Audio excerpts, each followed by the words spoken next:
Soy Fernando Díaz Villanueva. Hoy es 21 de julio de 2017 y esto es La Contracrónica.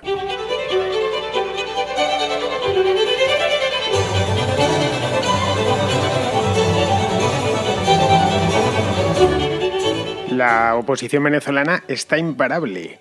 Ha vuelto a hacerlo después del referéndum de ámbito global que celebraron el pasado domingo y que hice Contracrónica al respecto. Pues ayer paralizaron buena parte de Venezuela. Y cuando digo paralizaron es literal. Es decir, fue una huelga general que vino acompañada por el éxito y por un apoyo masivo por parte de los venezolanos. Una huelga general de 24 horas que la tomó la Mesa de Unidad Democrática como medida para que el presidente Nicolás Maduro se eche para atrás con el tema este de la Asamblea Nacional Constituyente que tiene prevista para el próximo día 30 de julio, es decir, dentro de 9 días. El paro cívico lo llamaron, comenzó a las 6 de la mañana, hora local, de allí de Venezuela, y se mantuvo todo el día.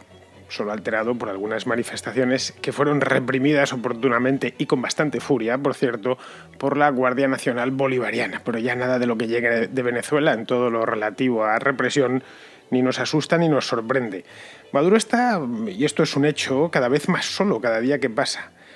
Ya solo un 5% de los venezolanos está a favor de esa constituyente, según una encuesta reciente. Y el presidente de Venezuela se encuentra ante una disyuntiva difícil, por lo menos para él. Maduro, como todos los chavistas, por lo demás, presume de ser un populista, pero es un populista que se está empezando a quedar sin pueblo.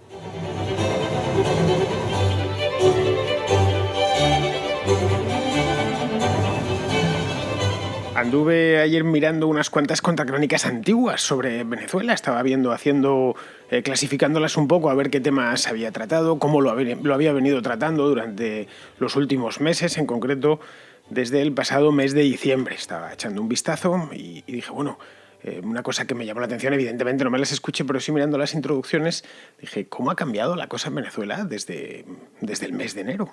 Es decir, hace menos de 6 meses, en enero o febrero, en Venezuela cundía el desánimo. Las navidades pasadas, de hecho, fueron pues las más tristes que muchos venezolanos, muchos no, todos los venezolanos recordaban en toda su vida. No es lo que se dice que recordaban desde la guerra, como suele decirse en España, pues que en Venezuela no hubo guerra, entonces no tienen ese recuerdo, no existe ese antes y ese después que tenemos en Europa, ¿no? Que está el antes y el después de la guerra.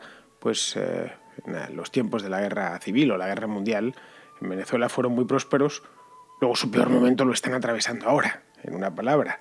Es decir, muchos, y me voy a las noticias que salían en Navidad y en Año Nuevo, es decir, hace 7 meses, y era eso, ¿no? Que apenas tenían de nada las navidades bolivarianas, navidades chavistas, ¿no? Y no digo ya de regalos, que eso es un lujo que los venezolanos no se pueden permitir desde hace ya muchos años, desde que la inflación se desbocó hace años y su poder adquisitivo se redujo al mínimo, pues hacer un regalo en Venezuela es poco menos que imposible por falta de bienes, mayormente. Uno cuando lo que regalas es un excedente, es algo que no lo necesitas tú y por lo tanto se lo regalas a otra persona, es un acto de generosidad, ¿no?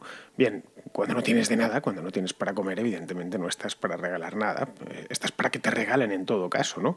Es decir, sus últimas navidades fueron extremadamente tristes porque no podían celebrarlas, no ya con regalos, sino ni siquiera con la gastronomía típica, es decir, con alimentos.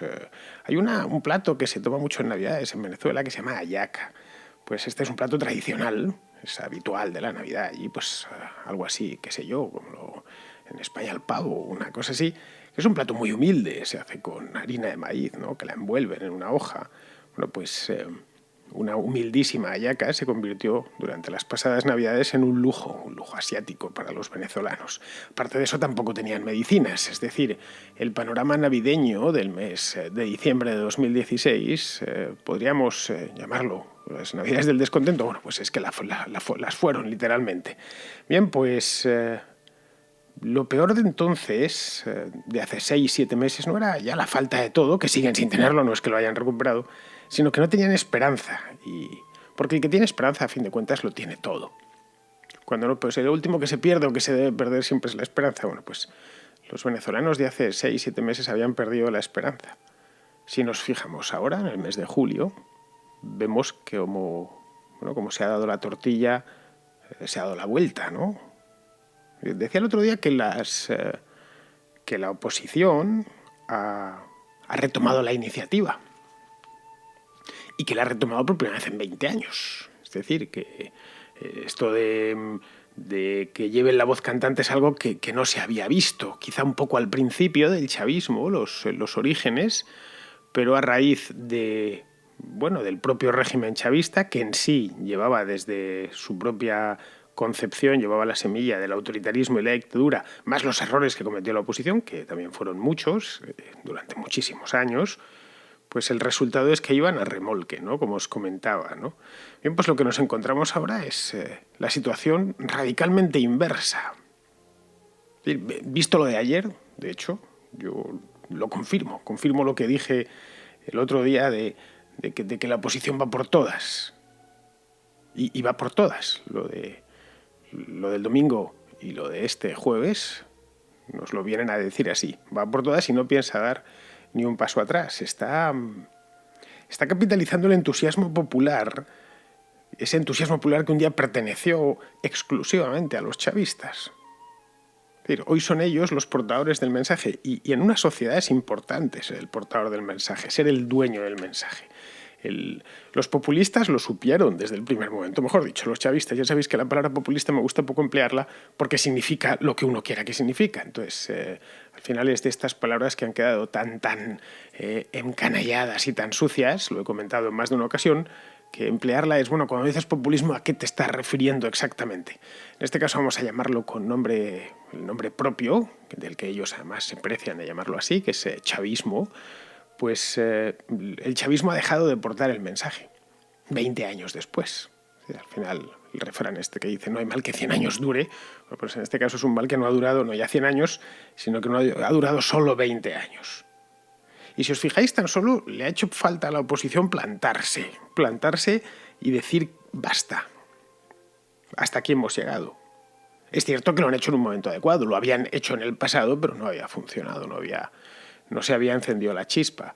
Fue necesario para que ese basta prendiese en la población que el chavismo, la máquina de clientelizar a la gente, se le estropease. Es decir, en cierto modo, lo que sucedió a finales de 2014, cuando el precio del barril de petróleo se desplomó, en el fondo fue el preludio de la liberación de Venezuela. Quizás estoy siendo un poco optimista y al final terminan montando una dictadura a la cubana. Cruzo los dedos y espero que no. Pero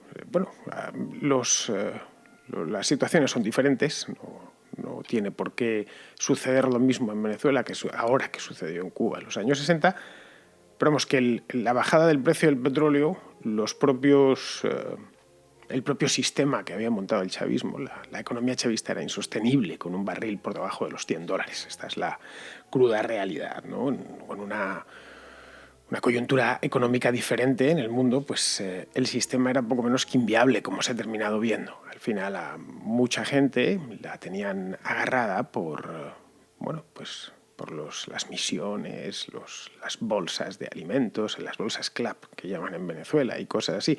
En el momento en que ese manantial se ha secado, pues automáticamente han perdido muchas voluntades que tenían interesadas. Al final, esto viene a demostrar una vez más que en la vida lo que tienes que crear son afectos y no intereses, porque los intereses, a pesar de lo que decía Jacinto Benavente, los intereses creados no es cierto, eso es mentira.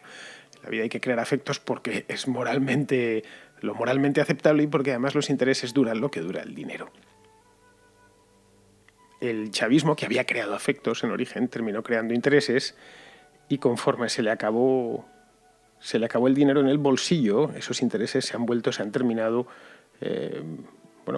volviendo contra él y el régimen hoy por hoy hace agua por los 4 costados. Esto es una realidad, es un hecho que está ahí, ¿no? Esto coloca al gobierno de Maduro en una situación muy comprometida, porque como os decía en la introducción, un populista sin pueblo pues es algo así como un director de orquesta sin músicos.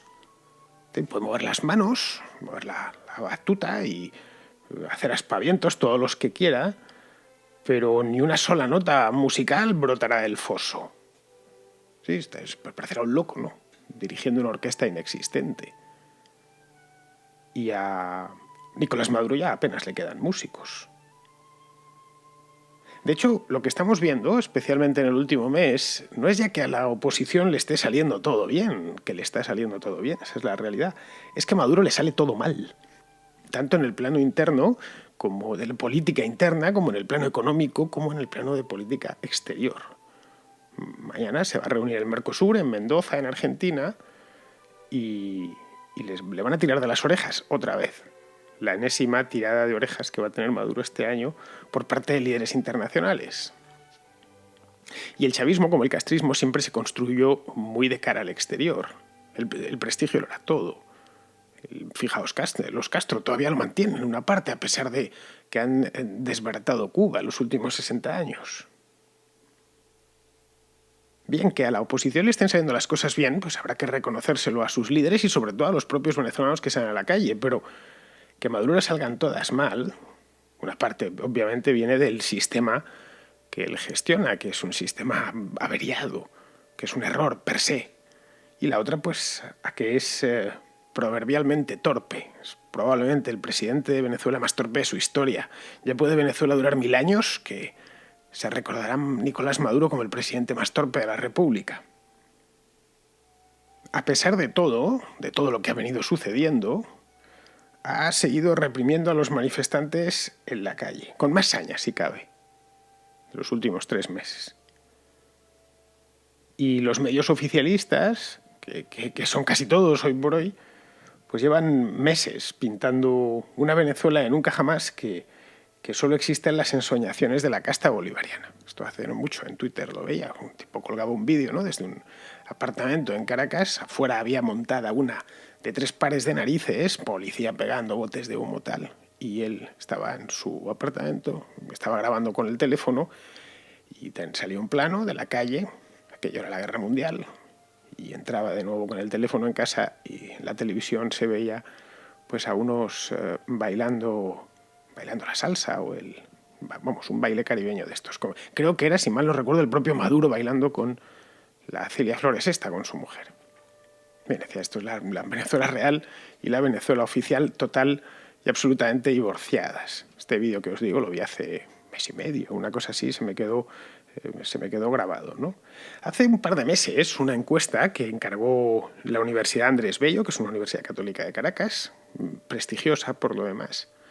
Esta encuesta, que a nivel nacional, por supuesto, indicó que solo el 5%, escuchad bien, solo el 5% de los venezolanos apoyan sin fisuras a la Asamblea Nacional Constituyente. Quedaros con ese dato, el 5%. En tiempos de la Unión Soviética, la élite soviética, los que mandaban en el país, en una palabra, se calculaba que era de unos 2 millones de personas. La Unión Soviética tenía 200 millones de habitantes. Eran los que podían salir del país, los que tenían acceso a ciertos lujos que eran inasequibles para el resto de la población. Eso era lo que había justo por debajo de la nomenclatura. La nomenclatura eran ya directamente los putos amos de la Unión Soviética, pues familiares de la nomenclatura, gente relacionada. Era la parte alta del partido, en una palabra. El PQS llegó a tener 20 millones de miembros, de afiliados. Es decir, aproximadamente el 10% de la población de toda la Unión Soviética.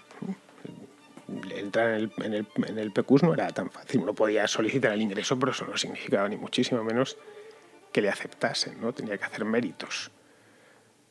Pues bien, si nos vamos a la versión venezolana del PQS, que sería el PSUV, el Partido Socialista Unificado de Venezuela, nos encontramos con que dice tener, lo he buscado el número, porque no lo había oído o leído alguna vez, pero no me lo terminaba de creer, digo, esto lo tengo que contrastar. Pues dice tener 7,5 millones de militantes. Sería asimilable a los miembros del PQS, ¿no? El 5% de 7,5 millones, de 30 millones, que es los habitantes de Venezuela, es 1,5 millones.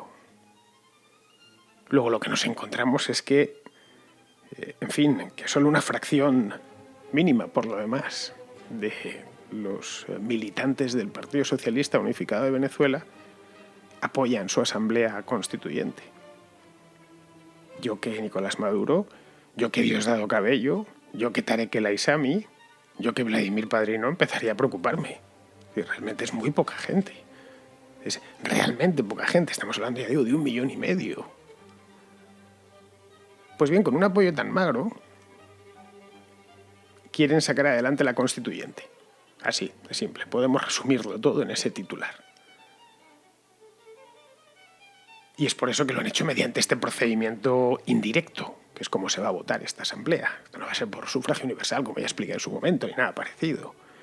Porque este procedimiento es el único que les garantiza una victoria segura.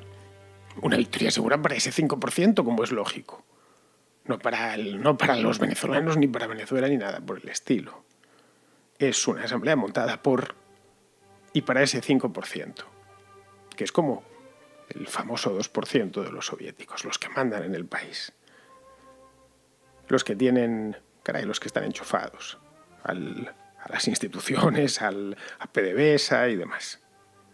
Los que tienen problemas, como en la antigua Unión Soviética, pueden salir del país, tienen acceso a productos que para el resto de los venezolanos son un artículo de lujo.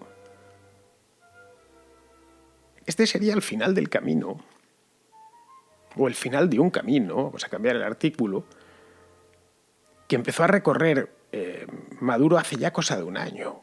Es decir, esto no ha sido, digamos, improvisado. Es cierto que en su reacción ha habido elementos de improvisación, pero muchos. Pero lo que es la estructura principal se la ve desde fuera con cierta planificación que responde a un esquema.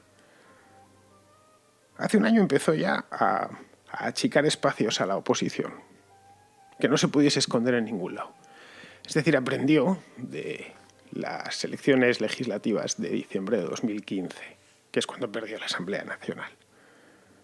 Lo primero que hizo fue impedir el revocatorio, que era una prerrogativa que tenía la Constitución, la propia Constitución bolivariana. Hizo todo lo posible. Fue uno de los asuntos, de los temas de los que más se hablaron en Venezuela durante el año pasado. Fue imposible, totalmente imposible. No, le hizo todas las tretas posibles, todas las que uno se puede imaginar, el régimen para evitarlo. Cometió una ilegalidad tras otra, solo para que no se celebrase ese revocatorio. Un revocatorio que, por supuesto, sabía perdido. Sabía que iba a perder. No podía enfrentarse a él. Hubiera sido el fin. Simplemente, después de lo que vio en diciembre de 2015 las legislativas, digo, el siguiente soy yo, los siguientes somos nosotros. Y aunque la Asamblea tiene poco poder, podemos aguantar esto. La presidencia no, la presidencia sí tiene mucho poder. El presidente de Venezuela es una república hiperpresidencialista. Si se quedan con esto, se han quedado con todo. Hay que parar eso como sea, y lo pararon. Lo siguiente que hizo fue no convocar las elecciones regionales y locales. Había unas elecciones en los estados y los municipios que tocaban a finales del año pasado y que todavía no se han celebrado. Esto ya lo comentaba hace unos meses. Dijeron que serían, ejemplo, que no, esto van a ser seguro para el primer semestre de 2017. Decían que lo estaban retrasando por la guerra económica del capitalismo, de la derecha, de la oposición, en fin. Bueno, a esto retórica nunca les falta. Bueno, ahora dicen que es para diciembre. Claro que ya habrán terminado con todo, ya lo habrán fijado todo. Lo siguiente fue entrar a saco en la Asamblea Nacional, desactivándola legalmente, que es lo que hizo a finales de marzo. Y el último compás de esta danza macabra, pues es la Asamblea Nacional Constituyente. Punto. Ya está, ya ha llegado a la meta. Una constituyente que refunda el Estado y se lo pone en sus manos. Solo eso, tan sencillo como eso, en un año. Y poco a poco ha ido cubriendo todas las etapas. Lo que no esperaba, yo creo, es una respuesta tan grande entre los venezolanos, sobre todo la que estalló ya en el mes de abril. Eso probablemente se escapó a sus cálculos. Y ya sabéis que cuando algo empieza, uno sabe cómo empieza una historia de estas, pero es muy difícil saber cómo va a terminar.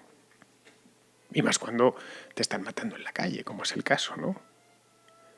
De hecho, podemos pensar, bueno, pero esto con Chávez nunca hubiera sucedido, porque Chávez no hubiera tolerado esto, hubiera aceptado otro revocatorio.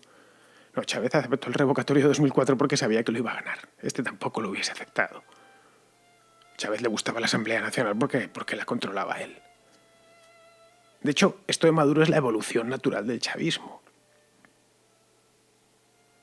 que es un régimen que desde sus inicios entiende que la democracia consiste en que ganar las elecciones faculta al gobernante para hacer lo que le venga en gana. Eso es lo democrático, es la idea de la democrática. Bueno, es un poco lo que la extrema izquierda en España siempre dice, no hace falta control democrático de tal cosa. Es decir, es que si tú has ganado las elecciones puedes hacer lo que te dé la gana. Vamos a hacer un control democrático de tal empresa. Voy a quitársela al dueño. Una palabra es que hemos ganado las elecciones. Tenemos derecho a hacer lo que queramos. Claro, este planteamiento de la democracia, que es aberrante, mientras las urnas te son favorables, pues no hay problema. Bueno, vamos ganando, vamos haciendo lo que queremos. Pero es que ahora ya no le sonríen. Chávez no ha llegado a verlo porque se murió hace 4 años, pero Maduro sí, sus herederos sí. Luego no queda otra que pasar a la siguiente fase, que es la dictadura ya en abierto, sin codificar, sin máscaras. Aquí mandamos nosotros porque mandamos nosotros. Necesitamos una coartada política, es decir, vamos a crear un Estado comunal, no sé qué. Es decir, ponerle a la democracia algún tipo de apellido, igual que Franco le puso a la democracia en España, bueno, la democracia, lo que él llamaba democracia, le puso de orgánica. No, España no es una dictadura, decía, esto es una democracia orgánica. O los alemanes del este a la democracia popular. Es distinto, no confundir con esa democracia capitalista de los alemanes del oeste. Pues en este caso es una operación muy similar. Bien, ante este escenario no tenía muchas opciones. De hecho, tenía 2 solo. Pues la de la negociación, en la que se emperró Zapatero y compañía, se sabía muerta desde el principio. No estaba dispuesto a negociar nada. El poder es mío y no quiero compartirlo. Puedo perderlo, eso es una posibilidad, o entregarlo si me veo ya en las últimas y viendo poco menos que me van a quitar de en medio. Esa es una opción. Y la otra es, o era, aumentar la represión. Es decir, bueno, aquí no, aquí va a haber un baño de sangre. Que es lo que ha terminado viendo y lo que está viendo en estos momentos. Es decir, sabéis a lo que os enfrentáis. Porque nosotros ni vamos a entregar el poder ni tenemos intención de compartirlo con nadie. Nuestra concepción de la democracia es esta. Ahora bien, si vamos al puro chavismo, al puro bolivarianismo, es quien gana las elecciones tiene derecho a mandar y hacer lo que quiera. En principio, con eso en la mano, con esa democracia radical, esa que defiende Íñigo Errejón, por ejemplo, en España, el poder debería entregárselo a la MUD, a la Mesa de Unidad Democrática, cosa que no ha hecho y que por supuesto no va a hacer, porque ha escogido la segunda opción, la de aumentar la represión y blindarse en el poder. En fin, yo creo que la Mesa de Unidad Democrática sabe lo que le espera y si no lo sabe debería prepararse para ello. Debería prepararse para resistir durante mucho más tiempo, especialmente tras la constituyente del próximo día 30 de julio. Faltan 9 días, es nada. El panorama que tiene es, iba a decir, desolador, pues que no es desolador, es incluso esperanzador. Ahora, tendrá que resistir. Porque que no se olvide, porque esto es así, es una constante histórica, que el que resiste siempre gana.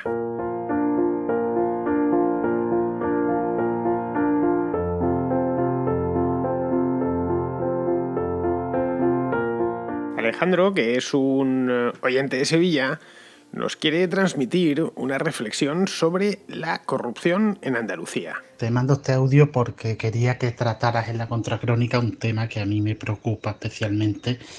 Y es que ya te digo, soy de Sevilla y me llama demasiado la atención como los propios medios de comunicación están mostrando desde hace mucho tiempo un doble rasero en este tema, ya que no quiero decirlo yo, me gustaría que fueses tú el que le diese los datos a tu audiencia, porque seguro que muchísima gente no sabe la cantidad de dinero que ha involucrado en los casos de corrupción andaluces, como no ha tenido ni de lejos la misma repercusión mediática que otros casos de cualquier partido, yo no apoyo a nadie, y sobre todo cómo desde la Junta se ha hecho un manejo de los jueces tal que o se ha mantenido una obstrucción a la justicia que raya a lo vergonzoso, o simplemente se ha colocado a los jueces que les ha sido favorable para luego salir de rosita. Y bueno, nada más, muchas gracias. Y también saber el por qué. Pues Alejandro, supongo que ya sabrás que, si eres oyente habitual, sabrás que este es un programa de actualidad, la Contracrónica. De hecho, la palabra crónica metido ya detrás de contra, pues te dice, connota cierta actualidad, cierto hablar de los asuntos del día, ¿no? Simplemente yo no os los cuento, entiendo que ya lo sabéis, el lema del programa, que por cierto se lo puse hace solo un par de semanas, ¿no? El programa que empieza donde otros acaban. Pues mi idea es esa, me vienen oyentes ya informados y les analizo un tema exclusivamente uno, pero tiene que ser de actualidad, un asunto del día o de la misma semana, es decir, cosas que están sucediendo. En inglés hay una palabra, como los ingleses o en lengua inglesa en general, lo reducen todo muy bien y lo condensan todo muy bien, pues que se llama current affairs, ¿no? Que esos son asuntos corrientes, ¿no? Temas que están pasando, que están corriendo en este momento, pues. Este sería un programa de análisis de current affairs, es decir, de cosas que suceden. Y la corrupción en Andalucía, que ha sido monstruosa por lo demás, como bien nos cuentas, pues lleva mucho tiempo sin protagonizar la agenda del día. Y sin protagonizarla, desde luego, a nivel nacional. Pues hay alguna cosita, pero no lo suficiente como para saltar a la gran prensa o tener cierto interés general. La Contracrónica no es un programa local. Al contrario, cada vez más es un programa que se escucha a ambos lados del Atlántico y que tiene oyentes de un montón de países. Yo mismo a veces pienso en temas que son de alcance español y pienso que son demasiado limitados para los oyentes que están en México o en Argentina o en Chile. Bueno, no, esto realmente puede ser que interese algo en España, pero desde luego al otro lado no. Me gusta pensar en los oyentes de los dos lados. Y el asunto de Andalucía, que sí sería de interés, porque es un asunto de primera, no ha salido.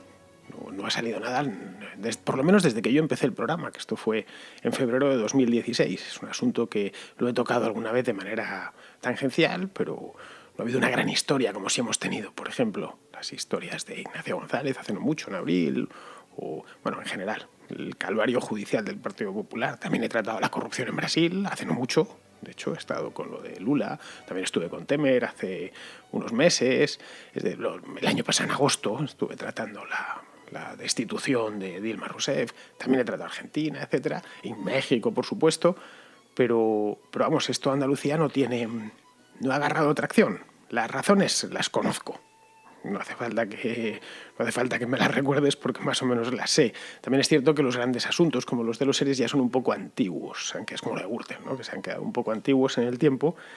Y los asuntos del año 2009 o 2010 o 2011 simplemente no interesan. Esa es la cruda realidad. Puedo tratar de repescarlos, pero bueno, no os va a interesar más que a una minoría. Pero vamos, tan pronto como eso vuelva a aflorar a la superficie de lo actual, no ten por seguro, vamos, segurísimo, que aquí la traeré. Porque yo creo que he dado muestras sobradas en 500 programas de no casarme absolutamente con nadie, eso te lo garantizo. Bueno, pues antes de irnos, que se nos acaba el programa, tenemos a Pizarro, como todos los días, que hoy nos acerca un comentario sobre el tema iba a decir la muerte, ya podemos decirlo casi con toda seguridad, porque ahí tenemos informe del forense, el suicidio de Miguel Blesa. El suicidio de alguien que había destrozado su vida laboral y social a golpe de pregonadas fechorías deja una tragedia familiar y cierta estupefacción general. Su muerte hace que escape a la acción de la justicia administrativa, aunque seguramente está en relación con que ya le había alcanzado el justo desprecio de los hombres. Si Miguel encontró alguna utilidad en su acción, ha sido el único. Un cordial saludo de Pizarro. Bueno, Alejandro, con la muerte quedan extinguidas las responsabilidades penales. Esas desde luego, por supuesto, ¿no? Eso en el momento en que si tienes algún pleito de tipo penal y te mueres, te aseguro que esas quedan extinguidas porque no tienen contra quién ir, obviamente. Bueno, pues como se hacía antiguamente, ¿no? Quemar en efigie y esas cosas. Eso se hacía, no es broma, ¿eh? En la Inquisición, si no podía agarrar un hereje, lo juzgaba en efigie. Ponía la efigie de un tío ahí que había sido un hereje y después la quemaban en efigie. O sea, aunque el otro ya estuviese, pues qué sé yo, había huido a Holanda o donde fuese, como no le habían podido echar el guante, lo quemaban en efigie. En este caso, eso se abandonó porque era un poco estúpido, la verdad, eso de quemar en efigie, aunque te hayas muerto, que vendría a ser lo mismo más o menos, pero las responsabilidades civiles, esas pueden permanecer. Es decir, que no se extinguen del todo, en una palabra. Los afectados aún pueden ir contra los herederos.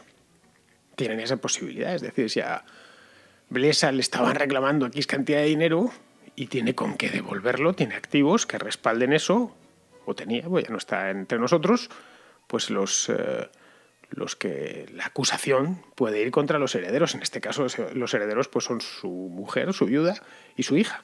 O sea, los herederos universales de Miguel Blesa. No sé qué harán, si irán o no irán, supongo que sí, pues estarán tratando de recuperar lo que es suyo. Pero bueno, yo de todas maneras, y ahora que ya tenemos el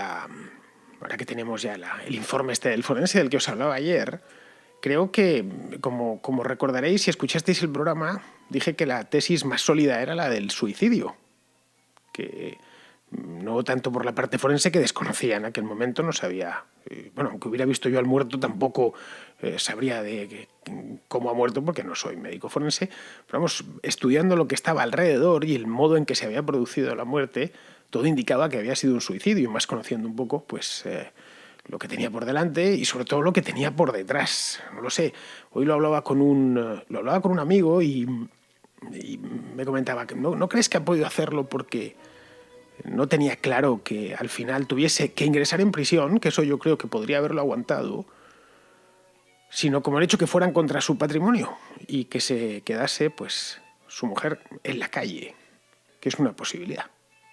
Sí, antes me quito en medio, no lo sé, lo estaba hablando hoy con este hombre y es posible. Mira, yo aquí ya lo único que hago es estorbar, entonces es muy triste de contar, pues así, se trata a fin de cuentas de entender lo que ha pasado, ni más ni menos. Y bueno, pues voy y sin molestar a nadie, sin poner en riesgo a nadie, voy y meto un tiro. En este caso, pues se metió un tiro con una escopeta porque es lo que tenía a mano. Él tenía licencia con un rifle, creo que se lo ha metido. Tenía licencia de caza. Entonces, pues tenía armas largas, no cortas. ¿Que cómo lo ha hecho? Que estaban diciéndolo ayer, pues según parece, apoyando la escopeta en el suelo y disparando. Apoyándote sobre la escopeta, pues disparas con el pulgar, ¿no? Que no es tan complicado ni tan imposible como han venido diciendo a lo largo de los 2 últimos días. Muy bien, pues con esto, amigos míos, solo me queda despedirme de vosotros hasta mañana, que será sábado, ya sabéis, sábado es día o de contraplano o de contraportada, no sé todavía lo que voy a hacer, porque tengo libros y tengo películas, voy a ver un poco para equilibrarlo y que no se queden ni muchos libros ni muchas películas, sobre todo películas, que es lo que más tengo, se me queden dentro de la carpeta. Cuando hacéis el esfuerzo de enviarme cositas, me gusta darle salida, cuanto antes, mejor. Así que nada, hasta mañana, amigos.